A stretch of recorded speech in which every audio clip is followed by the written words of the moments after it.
배나영의 보이스 플러스. 보필리 여러분 안녕하세요. 오늘은 2024년 12월 4일입니다. 네, 지난 12월 3일 어제는 부마 민주항쟁과 박정희 대통령 암살이 일어났던 1979년 이후에 44년 만에 전국에 비상계엄령이 선포됐어요. 계엄령 선포 즉시 원달러 환율은 1달러에 1427원으로 치솟았고요. 자정을 넘기면서는 1446원을 넘겼어요. 해외 증시에서 우리나라 시장을 추종하는 ETF 같은 각종 금융상품 수익률도 가파르게 떨어졌습니다. 오늘 4일 오전 1시경 국회는 본회의를 열고 재적의원 300명 중 재석 190명, 만장일치로 비상계엄 해제 요구 결의안을 가결했습니다. 4일 오전 4시 27분경 윤석열 대통령이 선포 약 6시간 만에 비상계엄 해제를 선언했습니다. 지금도 시시각각 계속해서 뉴스가 쏟아지고 있죠.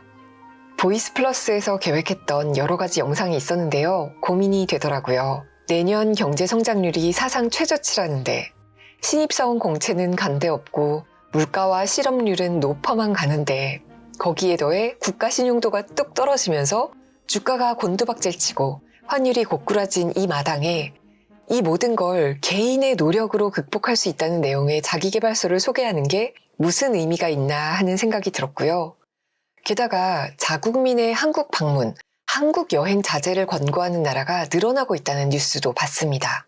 이 와중에 모든 걸 잊고 즐겁게 여행을 떠나자고 여행서를 소개하는 일도 고민이 되더라고요.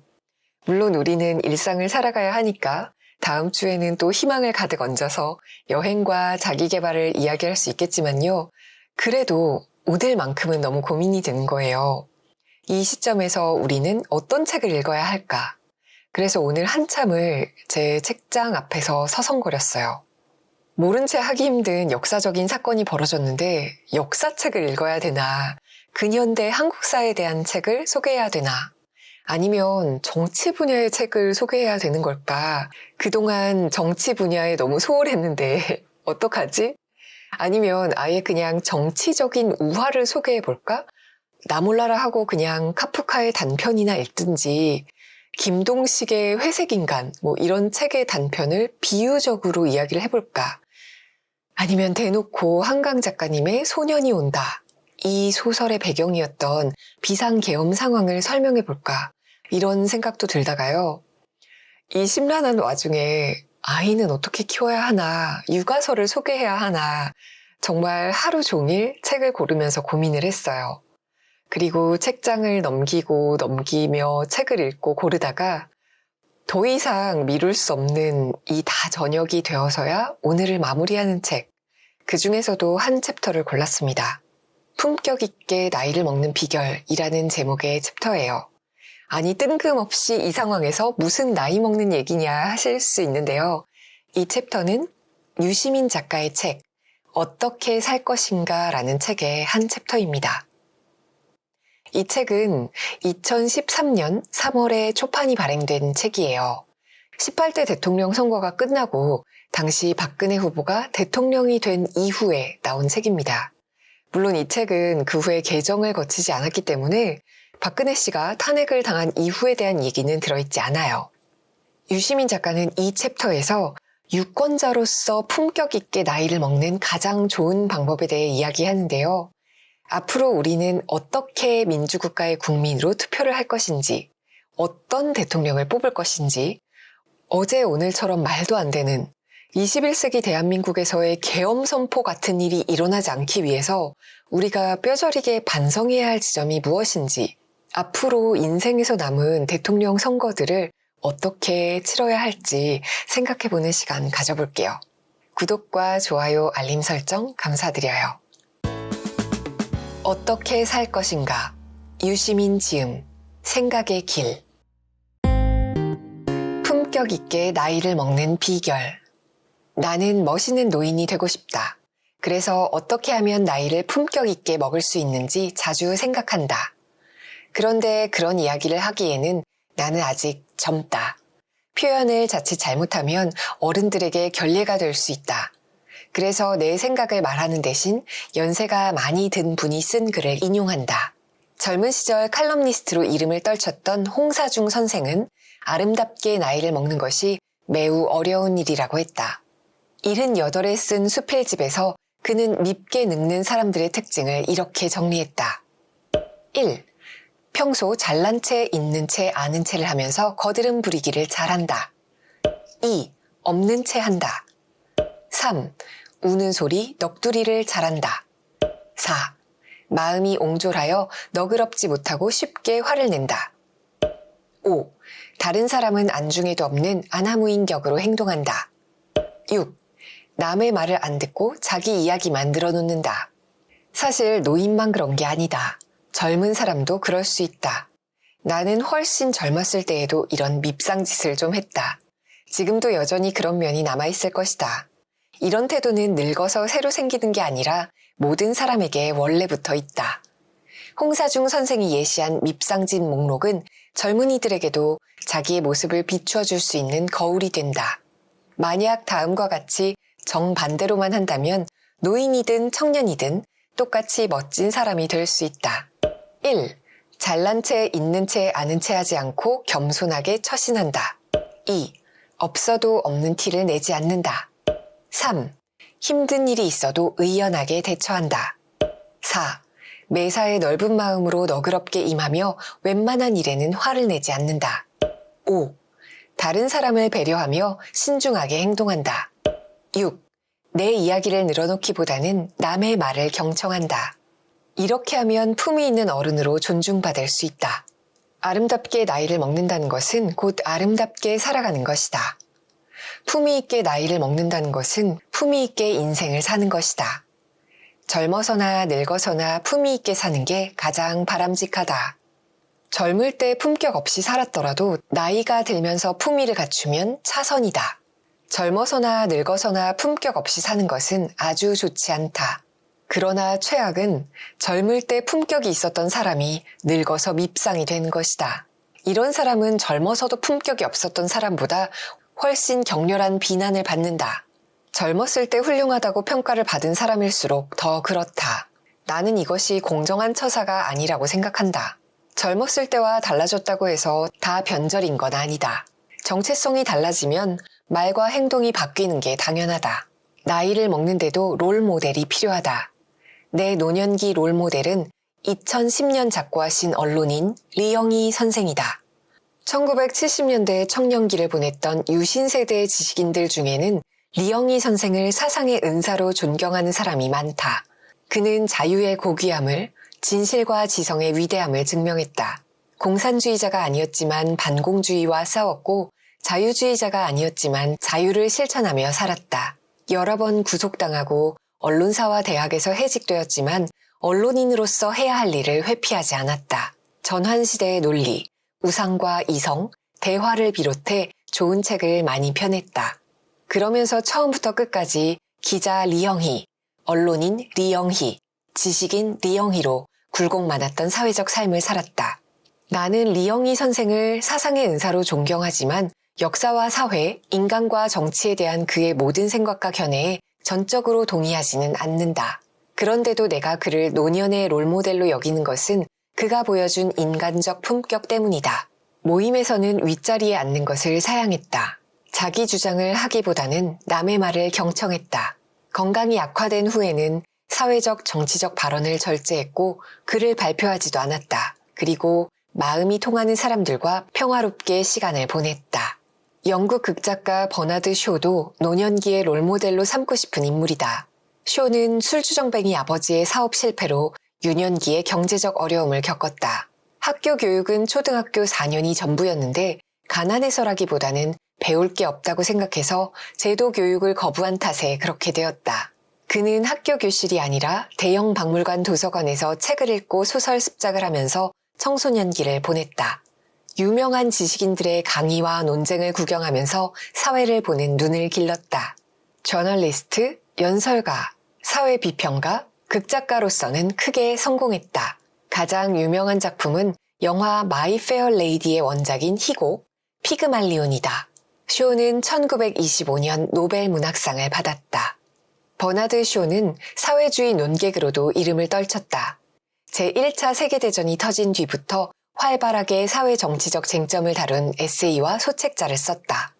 쇼는 열렬한 사회주의자, 채식주의자, 반전 평화주의자로서 매우 신랄하고 쾌활한 비평을 썼다. 턱수염을 무성하게 기르고 고급 지팡이를 들었던 깡마른 이 극작가는 그래서 팬도 많고 안티도 많았다. 1943년 아내를 잃자 런던을 떠나 고향의 시골집으로 내려간 쇼는 1950년 무려 95의 나이로 그곳에서 세상을 떠났다. 나는 사회주의자가 아니며 채식주의자도 아니고 극작가도 아니다. 노벨 문학상을 받을 리도 없다. 쇼처럼 자신만만하지도 않으며 쇼만큼 신랄한 비평가도 아니다. 내가 그를 노년기 롤모델로 삼는 것은 그가 글 쓰는 일을 그만두지 않았기 때문이다. 최근 쇼가 만년에 쓴 에세이가 쇼에게 세상을 묻다라는 제목으로 번역 출간되었다. 44장으로 이루어진 이 책을 일필휘지로 써내려갔을 때 그는 88살이었다. 토지 문제에서 시작해 민주주의와 정당, 교육, 금융, 전쟁, 미학, 건축, 과학, 생물학, 유전학에 이르기까지 당대의 모든 중요한 쟁점에 대한 견해를 거침없이 피력했다. 그러면서 그는 자신이 제2의 아동기를 맞아 이 책을 썼다고 말했다. 나도 버나드 쇼처럼 하고 싶다. 88까지는 못 살더라도 내 지성적 자아가 스스로를 객관적으로 바라볼 능력을 가진 마지막 시간까지 무슨 글이든 글을 쓰면서 살고 싶다. 정치적으로도 품위 있게 늙고 싶다. 나는 요즘 청년 유권자들에게 원망을 듣고 있는 50대 유권자이다. 제18대 대통령 선거가 2030 대 5060의 세대 전쟁이었다는 주장이 있다. 현상적으로 보면 분명 그렇다. 20대와 30대는 셋 중 둘이 문재인 후보에게, 50대와 60대는 셋 중 둘이 박근혜 후보에게 표를 주었다. 중간에 낀 40대는 문재인 후보에게 조금 더 많은 표를 준 것으로 보인다. 과거에는 40대 유권자를 잡는 후보가 이겼지만 이번에는 달랐다. 한국 전쟁 직후 베이비붐 시기에 태어난 50대가 20대보다 수가 많다. 50대는 해마다 70만 명 넘게 태어났고 20대는 해마다 70만 명보다 적게 태어났다. 게다가 50대 투표율이 20대보다 확연히 높았기 때문에 박근혜 후보는 40대에서 지고도 당선된 것이다. 이런 현상은 앞으로 더 심하게 나타날 전망이다. 박근혜를 대통령으로 만든 5060은 2030과 무엇이 다른가? 다를 것 없다. 그들도 과거에는 변화와 혁신의 주역이었다.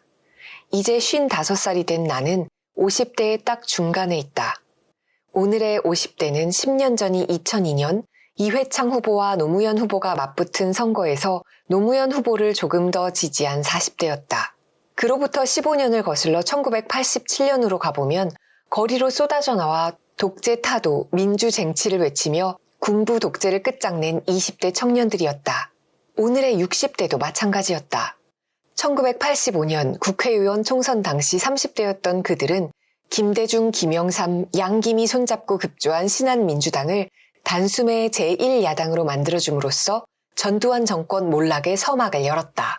광화문 근처에서 열린 신한민주당 총재 이민우 후보의 연설회장에 몰려와 그를 목마태우고 종로 거리를 행진했던 10만 군중의 핵심이 지금의 60대 유권자들이다. 그들 가운데 일부는 또한 1987년 6월 민주항쟁 당시 학생 시위대의 뒤를 받쳐준 전국 대도시의 넥타이 부대였다. 사람은 나이가 들수록 덜 진보적 또는 더 보수적으로 변한다. 진보적인 젊은이가 보수적인 노인이 되는 경우는 매우 흔하다. 그런 점에서 안 해본 것이 없었다던 이명박 대통령의 해봐서 아는 것 목록에 한일협정 반대 시위가 들어있었던 것은 특별할 게 없다. 그런 사람조차 젊었을 때는 데모를 할 만큼 진보적이었다는 얘기다. 20대에 이미 보수정당 새누리당의 대표 청년이 된 이준석 씨나 손수조 씨의 경우 그 나이가 되면 틀림없이 지금의 이명박 대통령보다 훨씬 더 보수적인 인물이 될 것이다. 반면 보수적인 젊은이가 진보적인 노인이 되는 경우는 극히 드물다. 사회주의 노동당을 추구하는 연세대 오세철 교수 말고는 우리나라에서 내가 아는 사례가 하나도 없다. 개인이 그렇기 때문에 세대 전체도 고령이 되면 더 보수적인 쪽으로 변화한다. 고령 유권자일수록 보수 정당을 더 많이 지지하는 것은 사회 정치적인 현상인 동시에 생물학적 현상이라는 이야기다. 그러니 청년 유권자들은 부모님 세대 유권자들을 너무 원망하지 않는 게 좋겠다. 고령 유권자들도 일부러 그런 것이 아니다. 그냥 자연스럽게 그리 된 것일 뿐이다. 대통령 선거가 끝난 후 서로 다른 후보를 선택한 부모와 자녀들 사이에 대화가 끊어졌다는 이야기가 들렸다. 노인들을 위한 지하철 승차요금 면제 제도를 폐지하자는 온라인 청원운동이 벌어졌다. 지하철 경로석을 양보하지 않겠다는 말도 나왔다. 젊은이들의 심정은 이해가 간다. 이유가 무엇이든 결과적으로 5060 부모들이 나서서 2030 자녀들이 가고 싶어한 길을 막아버린 셈이기 때문이다. 전후 세대인 50대 유권자들의 투표율이 90%에 육박했다는 뉴스를 보았다. 나와 동년배인 그들이 무엇 때문에 그렇게까지 했는지 나는 아직 온전하게는 이해하지 못했다. 내가 아직도 파악하지 못한 무엇이 있었던 것 같다. 80만 명에 육박했던 1959년 돼지띠 출생자 중에 대입 예비고사 응시자는 34만 명이었다. 4년제 대학에 제때 진학한 사람은 7만여 명에 불과했다. 그때는 전문대학까지 합해도 대학 진학률이 15%가 되지 않았다. 가난한 부모를 만난 아이들은 초등학교나 중학교를 겨우 마치고 곧바로 공장으로 갔다. 중학교나 고등학교를 마친 남자들은 지금은 폴리텍 대학이 된 전국 각지의 직업훈련원에서 2년 정도 교육을 받고 막 들어서기 시작한 마산, 창원, 울산 등지의 중화학산업 대단지 공장에 투입되었다. 그때 국가가 지원한 직업훈련원생 1인당 식비 예산은 교도소 수감자 식비 예산보다 적었다. 그렇게 일하면서도 야간 학교를 다니고 검정고시를 치고 방송대학에 등록해 공부를 했다. 자식을 키우고 부모를 봉양하면서 집 한 칸이라도 장만하려고 몸부림쳤다. 오늘 그 아들과 딸들은 85%가 고등교육기관에 진학한다. 지금의 5060은 그렇게 한 시대를 살았다. 그렇게 자기의 시대를 살면서 대한민국을 산업화와 민주화 둘 모두에서 성공한 나라로 만들었다. 그래서 박정희와 전두환의 독재와 인권유린, 부정부패에 대한 혹독한 비판은 전적으로 정당하지만 그것이 그 시대에 대한 전면적인 부정으로 여겨진다면 일정한 반감을 느낄 수 있을 것이다.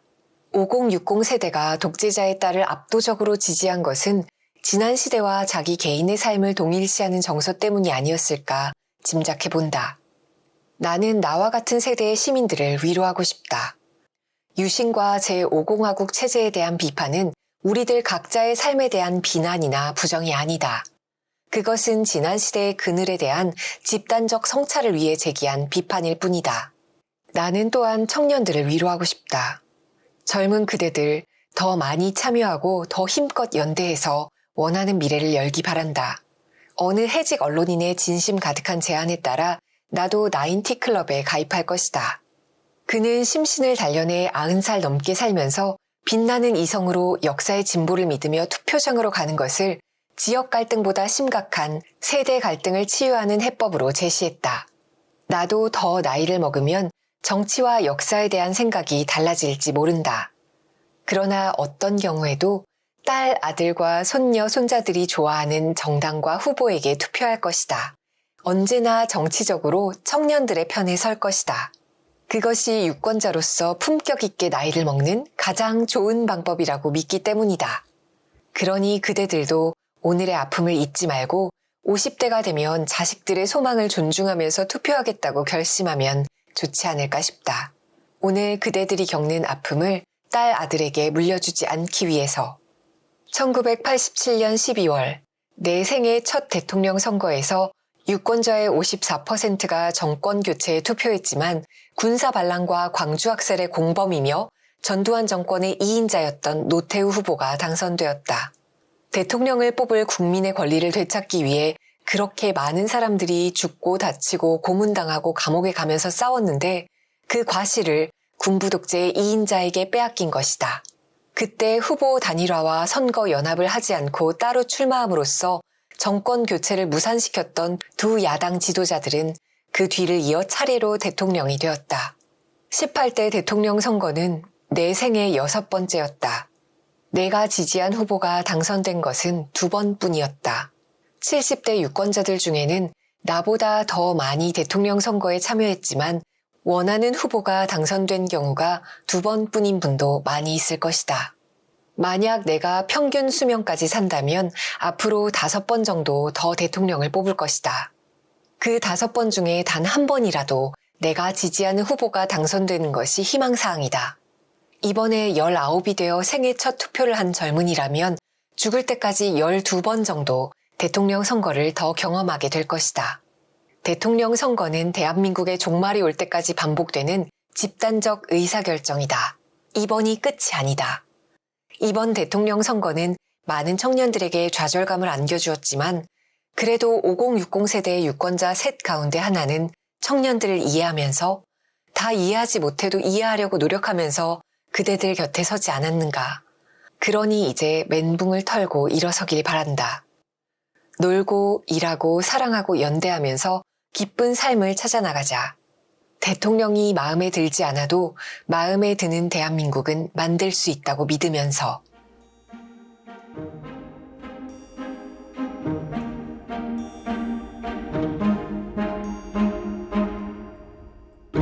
배나영의 보이스 플러스.